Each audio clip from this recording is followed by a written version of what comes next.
Hello YouTube, this is Yellow Bagels back with another video. I'm back from a long period of inactivity again, so today I'm beginning a new series. Now I just want to update all of you on new pickups. I've picked up so much, I don't even know what I had beforehand. But ever since I went offline, I did buy a lot of things, and those of you who follow my Instagram probably have seen these already. So this new series, I'll be introducing my whole entire collection, everything I have. And today we are starting with our US half cents and regular cents.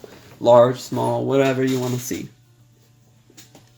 So first here, I'll start us off with a 1797 US large cent Draped bust. Now you can't really see the details on this one very well. It is extremely sicked out. I had to spend a while just to see the date and everything. There you go. I'm trying to focus in. You can basically just see how just worn out, slicked out. I got this one for $5 on eBay a while back, so I'm happy. That's an 1797 large cent right there. And next we have, let me set my little mint worker up, he's helping me out today. Next we have a Draped bust large cent that I bought at a coin club. No, not a club, it was a coin show. It was Blue Ridge, it was one in Blue Ridge in North Georgia in the Blue Ridge Mountains. But it was the very first show I went to, and as of today, the only coin show I went to. And I got it pretty cheap. I believe it was $5. It's an 1802 large cent, so it could have been used in Louisiana Purchase. That's what I always think of when I see coins from that range of years. But it does have some kind of weird damage. It's not a clipped planchet. This is just some weird damage that someone maybe got by crushing it on. Yeah, let's see. And then we have, now this was my very first Draped bust coin. It's an 1807 right there, as you can see on the date. God dang it, camera. She just does not want to focus in on what I have to show you guys. There we go. It has some pretty good details. Some weird hairline stuff going on the right field, but pretty nice coin. I spent $20, I believe. It was my very first, and it's not that bad. So next I have, actually it's a half cent. I should have shown you guys this one first, but my brain is not contending with me today. So here is a 1804, I believe. The date was really just horrendous to find, so it looks like it's been in some kind of fire or corrosion event. This is my one and only half cent. It sits in my it's been sitting in my typeset for a while. I might replace it in the future, but as of now, this is staying in. Now, I bought these two together, the next two coins. And this one, I know I have the dates for them written down somewhere, but I do not know. I cannot tell by this video or right here what they are. I believe one was in 1811. Oh, this one's in 1810. It's a classic head large cent with a beautiful little thing going on. The reverse is much better than the obverse, but it's still pretty slicked out. Here's the second one for you guys. It's basically in the same condition. I think this one's in a little bit better, except for the reverse. I believe this is in 1811. Can't see the date very well. Even if they are, they're pretty slicked out, so I can't see them going for as much. Alright, and the next ones are going to be Matron Head. Matron Head, whichever way you want to pronounce it. Now, I did get these next few large cents very cheap. This one was $2, in fact, mainly because of the hole. But I think it gives it a lot of character, and it has some very nice details too. I love how you can see the little denticle stuff going on at the very top. And just the hole looks really just old. It's an old hole. See the edge right there? I love the edges on these old coppers. Here's an 1818. Also in pretty good condition, but it's got some conditional issues. The color is something that I've always liked. This is one of my oldest coins in my collection. Not oldest coins, but the coins that I've had for the longest amount of time. Here you see it's a beautiful design. Unfortunately, it's got some corrosion stuff going on. Maybe it was metal detecting fine, maybe not. You can see it's got some weird stuff going on the end. 1 cent on each of the ends on that side. But overall, a pretty nice date. 1818. Now the next one technically qualifies as a key date, but unfortunately it's not in very big demand. It is an 1821. Right there. And I believe these had about 280,000 mintage, which I know was lower than the 1909 SVDB. But of course, it's a large cent, so it's not as in high demand as such a popular coin as that one. Here's an 1824. Now, I always thought this one was pretty unique because it has some crazy circulated cameo effect going on. As you can see, it's like black on the fields. And it's just a beautiful coin. You know, it's an 1820. I'd wear it, but I don't want it to get worn down and start having coloring issues and all that. So, let's see. What do we have? Now, this one is pretty sentimental to me because I bought it for $1 at a coin store. What was the name? Myrtle Beach Coin Exchange, I believe, was a store. And I bought it while I was on vacation in Myrtle Beach. And it was just a beautiful vacation. I believe I posted some pictures from there on my Instagram page. And you might see this one on here. But yeah, it's a really just pretty little... What's the date on there? 1830? Yeah, 1830. See what else we got. Now this one I bought for $2 again. I bought 8 of them for $2. It was a pretty good deal. I wish I had bought more.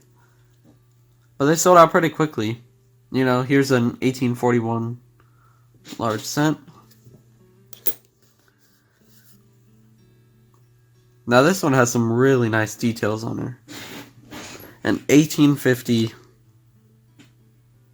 1 cent. And you gotta imagine, like, what could this have been through? Especially without a hole, it must have been transported to a lot of different places. Could have been in the Civil War, could have been in the pocket of a soldier carrying out the Civil War, could have been at Gettysburg or one of those places, or could have been sometime later somewhere else. It's another 1851 braided hair. These two, they were in the same lot, but they're almost identical other than the holes and the patina. One is a little bit greener than the other, but I really do like the condition on them. Now this one is very sentimental to me. It was my very first large cent, and I just fell in love with it at the time that I had it, when it was my only large cent. Spent a while in my typeset, and then I replaced it with this little guy, which is also sentimental to me because I fell in love with it. This was one of the ones that I bought at Myrtle Beach. And I just love the condition on there.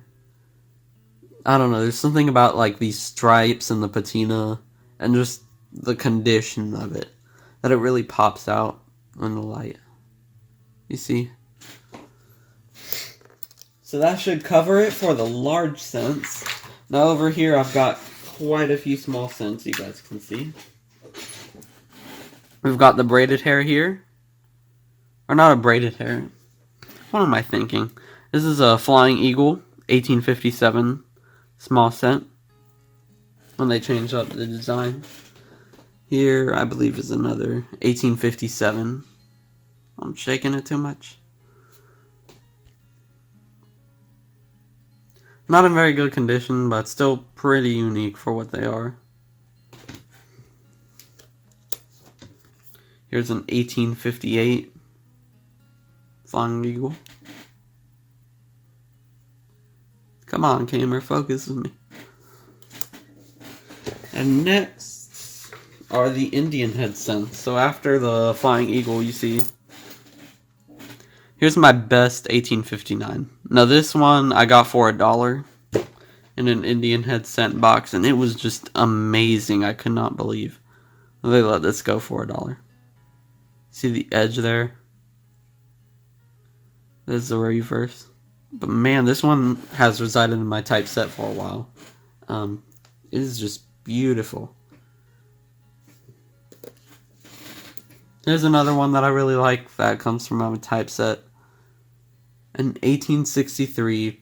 I don't know, it just has a lot of character. The patina on it is absolutely beautiful. 1 cent. Now, let's see, what do I have next? Here is an 1864 L type. Now this one's is actually a fairly expensive coin. Even in this condition, it would sell for a lot, and I only got this for a couple cents too. To be honest, I didn't even know what it was at the time. I just bought it because it looked cool. And my friend Logan the Collector had posted about one that he found in his group chat. And I said, hey, I have an 1864. Why don't I go check that one out? And surely enough, because of the pointed little end of the bust you see right there, that tells you that it's an 1864L, as well as just the date and other minor details. Let's see, next. This one I bought at my coin club, Rockdale Coin Club, and it is actually a love token Indian head cent. Now it is a little bit corroded, but you know, I purchased it from Bill Fivas, which, if you don't know, he is one of the main writers of the Cherry Pickers Guide. He's there every week, most of the time. He wasn't there last week, but he's a great guy. He saw some wonderful coins. I think he specializes in love tokens. Those of you who are really involved with the A&A probably know about him. Next, we have an 1891 Indian head cent. Now, this was my very first Indian head cent, actually. And it was also the very first coin I ever bought. And it was back mid to late 2016. And it is so sentimental to me. Because it like signifies like the start of my collection. Other than my 1923 Merc, which was the very first coin I found. Now I just really like this one, 1892 Indian head cent. I like it because of the details and just the beautiful cameo patina. I felt it was worth including it in this video. Let's see. Now these next few Indian head cents are pretty high quality. These I got for $1 each. Man, look at the condition on this one. No luster, but it's like an AU details. It has some old cleaning. No real luster on that one though. Now this one does have luster.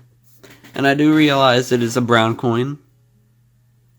But man, and to think I only got this for $1? 1897 Indian head cent.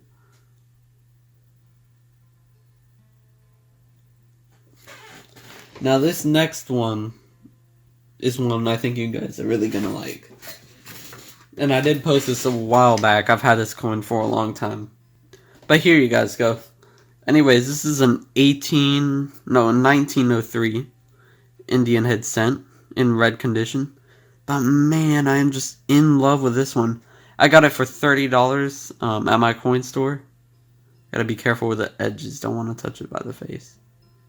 It's got that one little carbon spot, but I love this one. Just that whole red luster that when I first began collecting, I didn't even think like these could exist, or the whole red luster. It looks like a modern coin that you would see in circulation today. So you see the cameo, or not the cameo, the cartwheel effect. I usually keep this one in airtight, just to keep its condition and pristine. So that's what she looks like. Next, I have a 1937 wheat cent. This is one of my favorites. I got it for just, I believe, 25 cents. Wasn't very expensive, but if I had a Dansko cent album, I would definitely put it in there. And I know it's got this weird stuff on top. Next, I have some steel cents. Now, these two are both uncirculated. Not reprocessed. They are truly uncirculated. Oh, man, you see the luster on these. Remember, you gotta be careful, and I know it's hard to see with my fat fingers. My fat sausage fingers, but...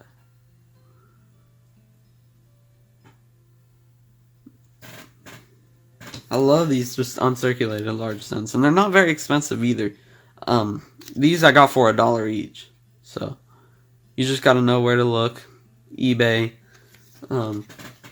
coin stores, especially dealers, they'll sell them very low. Now this one's kind of sentimental to me too.